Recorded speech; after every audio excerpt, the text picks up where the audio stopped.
Hey Zoe, it's Mrs. Scott. I'm going to show you what I'm talking about in Replit.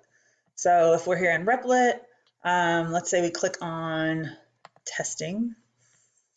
And if I want to run this, I can't, it won't do anything. So I just have to copy it from here. I'm just going to do Control C and then click over here on main.py and then paste it. And now you're able to run.